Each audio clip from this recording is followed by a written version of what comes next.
Bismillahirrahmanirrahim. Assalamualaikum warahmatullahi wabarakatuh. Alhamdulillahirrahmanirrahim. Salatu wassalamu ala asrafil anbiya'i wa mursalin sayyidina Muhammadin wa ala alihi wa sahbihi. Pertama-tama mari kita mengucapkan puja puji syukur atas kehadiran Allah Subhanahu wa taala yang sudah berikan kita kesehatan dan kesempatan pada hari ini. Dan tanpa pula kita kirimkan salam serta salawat atas junjungan Nabi besar kita Muhammad SAW.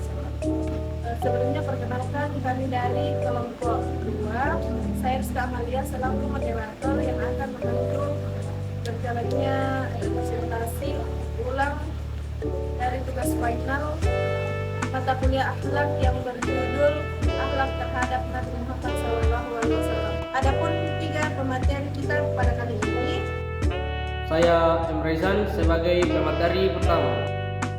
Saya Sudha Jessica sebagai pemateri kedua. Saya Muhammad Hendikya sebagai pemateri ketiga. Oke, baik, langsung saja ke pemaparan materi. Pemaparan materi yang pertama yang akan dipaparkan oleh pemateri pertama yaitu Muhammad Raizan. Kepadanya saya persilahkan. Baik, A. Pengertian akhlak terhadap Rasulullah Shallallahu Alaihi Wasallam. Secara etimologi, akhlak berasal dari bahasa Arab, akhlak, dalam bentuk jamak. Sedangkan bentuk mufradnya adalah khuluq, yang berarti budi pekerti, tingkah laku atau tabiat.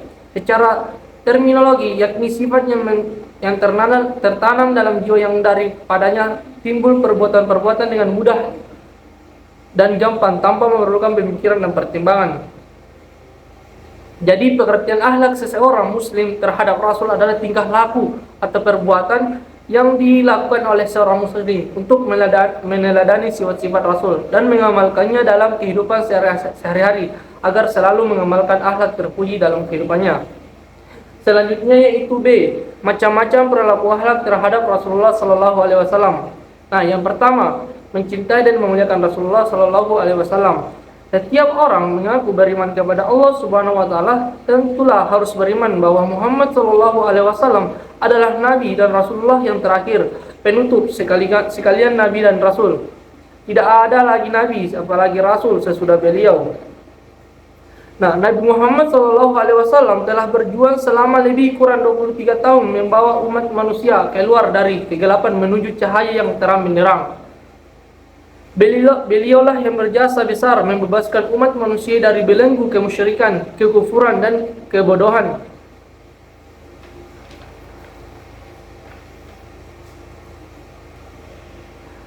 Sebagai konsekuensi dari menempatkan cinta kepada Allah dan Rasulnya sebagai cinta yang pertama dan utama. Tentu saja cinta kepada orang tua, anak, suami dan istri, harta benda dan yang lain sebagainya harus ditempatkan di bawah kedua cinta tersebut.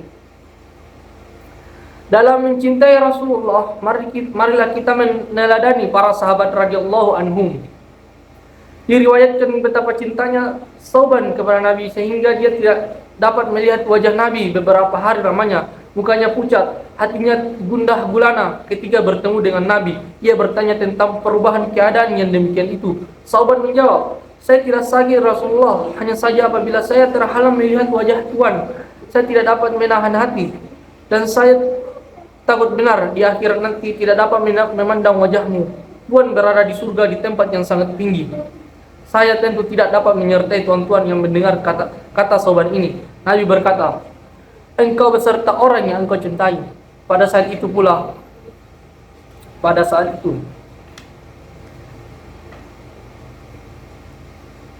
menurut Muhammad Ali As-Sabuni, para sahabat jika diajukan pertanyaan dalam majelis yang dihadiri Nabi, mereka tidak mau mendahului beliau menjawab. Apabila dihidangkan makanan, mereka tidak akan memulai makanan sebelum Nabi memulainya. Kalau berjalan bersama Nabi, mereka tidak akan berada di depan. Para sahabat karena hati-hatinya menjaga jangan sampai mendahului Rasulullah Sallallahu Alaihi Wasallam. Apabila ditanya oleh Rasulullah Sallallahu Alaihi Wasallam, biasanya mereka menjawab dengan mengatakan Allah dan Rasulnya yang lebih tahu. Demikianlah para sikap sahabat memuliakan dan menghormati Rasulullah Sallallahu Alaihi Wasallam. Bagi kita sekarang, secara fisik Rasulullah Sallallahu Alaihi Wasallam tidak lagi hadir bersama kita. tidak mendahului wali itu manifestasikan dengan tidak menetapkan suatu perkara sebelum membahas dan menelitinya terlebih dahulu dalam Al-Quran atau Sunnah sebagai dua warisan beliau yang harus selalu dipedomani. Bentuk lain dari menghormati dan memuliakan Rasulullah SAW adalah tidak berbicara keras di hadapan beliau, seperti dalam surat Al-Quran surah Al-Hujurat ayat 2. Baik, itulah pembacaan materi dari pemateri pertama dan akan dilanjutkan kepada pemateri kedua, yaitu Sri Devi Zeka. Kepadanya saya persilahkan. Baik, saya akan membacakan materi selanjutnya. 2. Mengikuti dan menaati Rasulullah SAW. Mengikuti Rasulullah SAW, ittiba' ar-Rasul adalah salah satu bukti kecintaan seorang hamba terhadap Allah Subhanahu wa Ta'ala. Allah berfirman, katakanlah Muhammad, jika kamu mencintai Allah, ikutilah aku, niscaya Allah mencintaimu dan mengampuni dosa-dosamu. Allah Maha Pengampun. Rasulullah SAW sebagaimana rasul-rasul yang lain diutus oleh Allah Subhanahu wa Ta'ala untuk diikuti dan dipatuhi. Apa saja yang datang dari Rasulullah SAW harus diterima, apa yang diperintahkannya diikuti, apa yang dilarangnya ditinggalkan. Allah berfirman, apa yang diberikan Rasul kepadamu maka terimalah dia, dan apa yang dilarangnya bagimu maka tinggalkanlah, dan bertakwalah kepada Allah, sesungguhnya Allah sangat keras hukumannya. Dalam banyak ayat Allah Subhanahu wa Ta'ala menetapkan perintah taat kepada Rasulullah sesudah perintah taat kepada Allah. Ada kalanya perintah taat kepada Rasulullah disebut secara eksplisit sehingga kalimatnya menjadi taatlah kepada Allah dan taatlah kepada Rasul. Dan ada kalanya dengan diadhaf diikutkan saja kepada perintah taat kepada Allah sehingga kalimatnya menjadi taatlah kepada Allah dan Rasulnya. Perbedaan redaksi tersebut menunjukkan bahwa Rasulullah SAW diberikan kewenangan tidak hanya menjelaskan dan menegaskan ajaran dan aturan Allah dalam Al-Quran, tapi juga dalam menetapkan apa-apa yang belum ditetapkan oleh Al-Quran seperti salat misalnya. Nabilah yang menunjukkan bagaimana tata cara salat di dalam Al-Quran. Di samping perintah mengikuti dan menaati Rasulullah, banyak ayat yang memberikan peringatan keras untuk tidak menentang beliau. Bagi seorang mukmin tidak ada jawaban lain apabila diperintah untuk patuh pada Rasulullah kecuali ucapan sami'na wa ata'na sebagai yang dinyatakan oleh Allah Subhanahu wa Ta'ala dalam firman-Nya. Ibarat jalan, maka jalannya ditempat oleh Rasulullah SAW dalam kehidupan beliau adalah jalan lurus yang diridhoi oleh Allah Subhanahu wa Ta'ala. Melalui beliau lah Allah Subhanahu wa Ta'ala menunjukkan kepada umat manusia jalan lurus tersebut lengkap dengan rambu-rambunya. Siapa yang mematuhi rambu-rambu tentu dia akan selamat sampai tujuannya, itu keselamatan hidup di dunia dan akhirat. Siapa yang tidak mengikutinya dia akan tersesat dunia akhirat. Mengikuti dan mematuhi Rasulullah SAW berarti mengikuti jalan lurus tersebut dengan mematuhi segala rambu-rambunya. Rambu-rambu jalan tersebut adalah segala aturan kehidupan yang dibawa oleh Rasulullah SAW yang terlembagakan dalam Al-Quran dan Sunnah. Itulah dua warisan yang ditinggalkan Rasul untuk umat manusia yang apabila selalu dipegang teguh, umat manusia tidak akan tersesat. Buat selamanya beliau bersabda, aku tinggalkan pada anda semua dua hal yang kamu tidak akan tersesat selamanya bila kamu berpegang teguh dengan keduanya, yaitu kitab Allah dan sunnahku. Ajaran Al-Quran dan Sunnah yang diwariskan oleh Rasulullah SAW bersifat komprehensif, mencakup seluruh aspek kehidupan. Ajaran yang statis tidak boleh mengalami perubahan karena fungsinya sebagai dasar atau landasan normatif yang membingkai dan mewarnai semua aspek kehidupan manusia. Berbeda dengan aspek yang statis, maka ajaran Islam yang bersifat dinamis, yaitu sebagian aspek muamalah selalu terbuka menerima perubahan. Oleh sebab itu Islam hanya memberikan prinsip-prinsip dasarnya saja, sedangkan pengembangan dan penjabarannya diserahkan kepada historis umat manusia di setiap waktu dan tempat. Demikianlah dalam aspek yang statis kita mengikuti dan mematuhi Rasulullah SAW apa adanya tanpa mengurangi dan menambahnya. Tapi dalam aspek kehidupan yang dinamis kita hanya dituntut mengikuti prinsip-prinsipnya atau garis besarnya saja. Dengan demikian kita dapat mengembangkannya sesuai dengan perkembangan zaman dan kebutuhan. Sekian dari saya kembalikan kepada moderator. Baik, itulah tadi pembacaan materi yang kedua.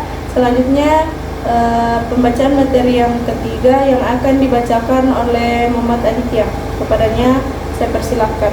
Selanjutnya yang ketiga, membaca sholawat dan salam. Di antara hak Nabi Shallallahu Alaihi Wasallam yang disyariatkan Allah atas umatnya adalah agar mereka mengucapkan sholawat dan salam untuk beliau. Allah Subhanahu Wa Taala dan para malaikatnya telah bersolawat kepada beliau, dan Allah memerintahkan kepada para hambanya agar mengucapkan sholawat dan taslim kepada beliau. Baik, saya akan menjawab pertanyaan bagaimana akhlak sahabat terhadap Rasulullah. Jawabannya adalah Rasulullah Shallallahu Alaihi Wasallam memiliki akhlak yang luar biasa terhadap para sahabatnya. Beliau selalu menghibur sahabatnya jika dirundung kesedihan dengan senda gurau. Rasulullah Shallallahu Alaihi Wasallam juga tidak membeda-bedakan sahabatnya, bahkan memberikan julukan kepada orang yang belum mempunyai julukan. Beliau juga senantiasa menyalami sahabatnya dan mendoakan mereka. Rasulullah Shallallahu juga menghormati sahabat-sahabatnya, bahkan memberikan perhatian khusus sesuai dengan karakter dan kebutuhan masing-masing sahabatnya. Para sahabat Rasulullah Shallallahu Alaihi Wasallam juga memiliki akhlak yang mulia terhadap beliau. Mereka rela menyerahkan harta, jiwa, raga, dan keluarga mereka demi menegakkan agama Islam. Mereka juga menjadi contoh dan teladan bagi umat Islam, serta berusaha menaati perintah Nabi Shallallahu Alaihi Wasallam untuk memuliakan sahabat-sahabatnya. Baik, saya akan membacakan Quran Surat Al-Imran ayat 32 yang berbunyi, A'udzubillahi minasyaitonirrajim, Bismillahirrahmanirrahim, Qul ati'ullaha war rasul, fa in tawallaw fa innallaha la yuhibbul kafirin. Sadaqallahul azim. Saya akan membacakan surah Al-Hujurat ayat 2. A'udzu billahi minasy syaithanir rajim. Bismillahirrahmanirrahim. Ya ayyuhalladzina amanu la tarfa'u aswatakum fawqa sawtin nabiyyi wa la tajharu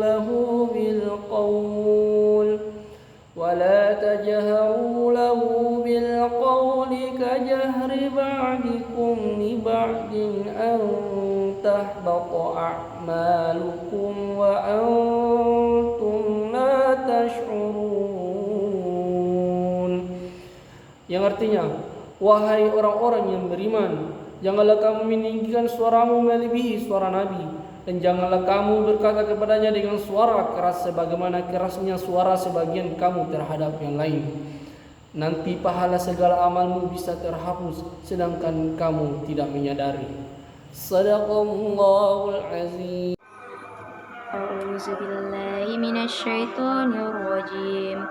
Qul in kuntum tuhibbunallaha fattabi'uni yuhibbukumullah wa yaghfir lakum dzunubakum wallahu ghafurur rahim. Artinya, katakanlah Muhammad, jika kamu mencintai Allah, ikutilah aku, niscaya Allah mencintaimu dan mengampuni dosa-dosamu. Allah Maha Pengampun lagi Maha Penyayang. A'udzu billahi minasyaitonir rajim. Innallaha wa malaikatahu yusholluna 'alan nabi. Ya ayyuhallazina amanu shollu 'alaihi wa sallimu taslima. Yang artinya, sesungguhnya Allah dan malaikat-malaikatnya berselawat untuk Nabi.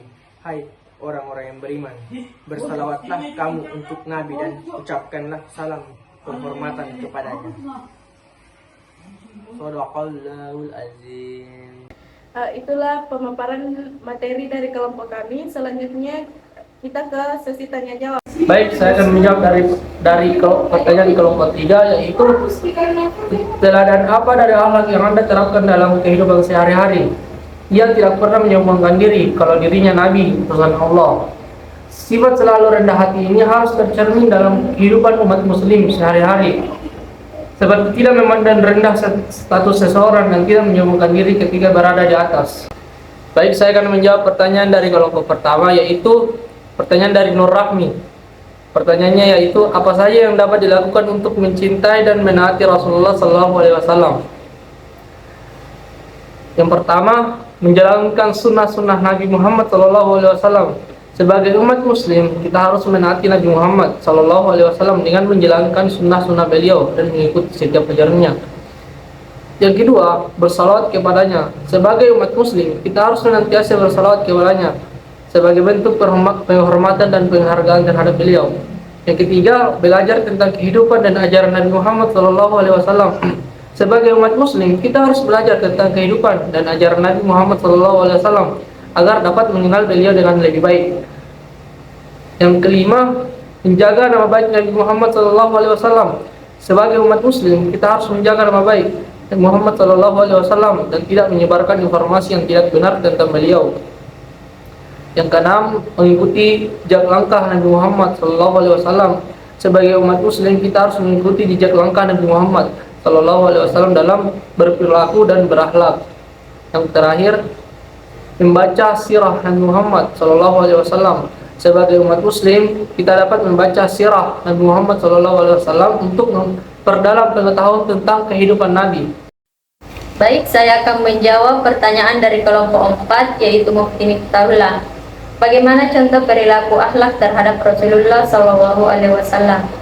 Berikut adalah beberapa contoh perilaku akhlak terhadap Rasulullah SAW yang dapat dicontohkan. Mencintai Rasulullah SAW, mencintai Rasulullah SAW adalah wajib dan termasuk bagian dari iman. Semua orang Islam mengimani bahwa Rasulullah adalah hamba Allah dan utusannya. Makna mengimani ajaran Rasulullah SAW adalah menjalankan ajarannya, mentaati perintahnya, dan berhukum dengannya. Membenarkan apa yang disampaikan. Seorang muslim harus membenarkan apa yang disampaikan oleh Rasulullah SAW, mengikuti syariatnya dan mengikuti jejak langkahnya. Bersalawat kepadanya. Pendidikan akhlak terhadap Rasulullah SAW yang harus ditamakan yaitu bersalawat kepadanya. Tidak menghina atau mencela Rasulullah SAW. Seorang muslim harus menjaga lisan dan tidak menghina atau mencela Rasulullah SAW. Menghormati Rasulullah SAW. Seorang muslim harus menghormati Rasulullah SAW dan tidak menganggap remeh. Menjaga kebersihan dan kerapihan saat mengunjungi makam Rasulullah SAW. Saat mengunjungi makam Rasulullah SAW, seorang muslim harus menjaga kebersihan dan kerapian serta tidak melakukan hal-hal yang tidak pantas. Menjaga nama baik Rasulullah SAW. Seorang muslim harus menjaga nama baik Rasulullah SAW dan tidak menyebarkan informasi yang tidak benar tentang beliau. Sekian dan terima kasih. Selanjutnya ada bagian C, contoh akhlak kepada Rasulullah SAW. Ada beberapa akhlak yang dapat diteladani dari Rasulullah SAW, antara lain: yang pertama itu memuliakan yang lebih tua serta menyayangi yang kecil. Salah satu sikap mulia yang dianjurkan Rasulullah SAW terhadap umatnya adalah menghormati orang yang lebih tua serta menyayangi yang kecil. Dalam hal ini, Rasulullah SAW bersabda yang artinya, tidak termasuk golongan kami orang yang tidak menghormati yang tua, menyayangi yang muda, menyeru kepada yang makruh, serta mencegah terjadinya kemungkaran. Yang kedua, bersikap amanah.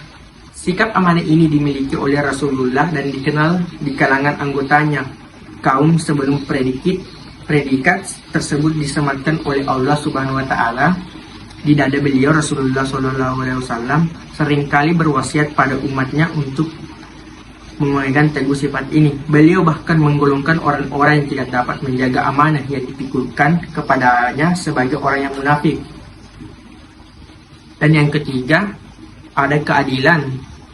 keadilan, Rasulullah adalah orang yang paling adil, paling mampu menahan diri, paling jujur perkataannya, dan paling besar amanatnya.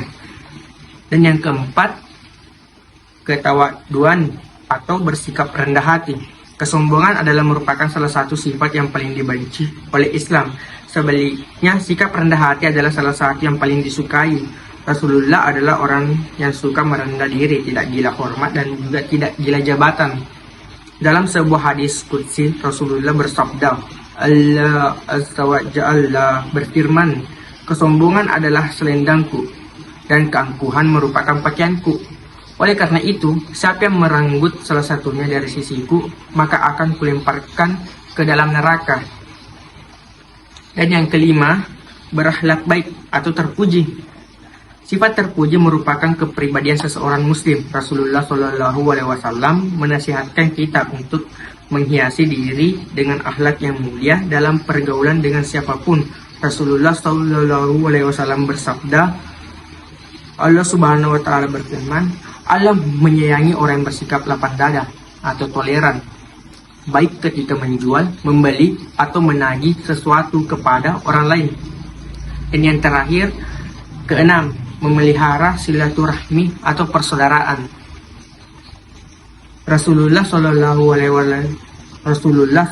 Alaihi Wasallam mewasiatkan kepada umatnya untuk menjaga persaudaraan, sebab permasalahan sosial yang timbul itu bersumber dari perselisihan pribadi di antara individu yang menimbulkan rasa marah, dendam, dan permusuhan.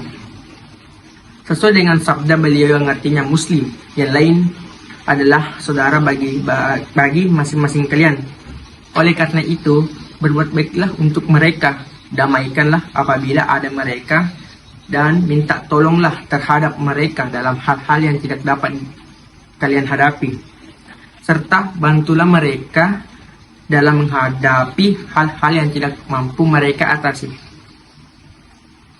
Baik, selanjutnya saya kembalikan kepada moderator. Terima kasih.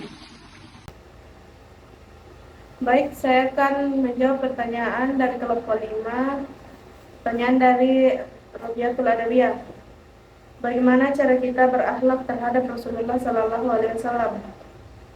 Berlaku akhlak terhadap Rasulullah Sallallahu Alaihi Wasallam mencakup beberapa aspek, antara lain yang pertama mencintai dan menghormati Rasulullah Sallallahu Alaihi Wasallam. Seorang Muslim wajib mencintai dan menghormati Rasulullah Sallallahu Alaihi Wasallam sebagai utusan Allah dan panutan dalam kehidupan. Yang kedua, mentaati beliau. Seorang Muslim harus mentaati Rasulullah Sallallahu Alaihi Wasallam dengan melaksanakan semua perintahnya, menjauhi larangan-larangannya, serta mengikuti dan menghidupkan sunnah-sunnahnya. Yang ketiga, tidak membantah atau menentang keputusan Rasulullah Sallallahu Alaihi Wasallam. Seorang Muslim tidak boleh membantah atau menentang keputusan Rasulullah Sallallahu Alaihi Wasallam karena diyakini bahwa keputusan beliau pasti benar karena beliau selalu mendapat bimbingan. Yang keempat, bersalawat kepadanya.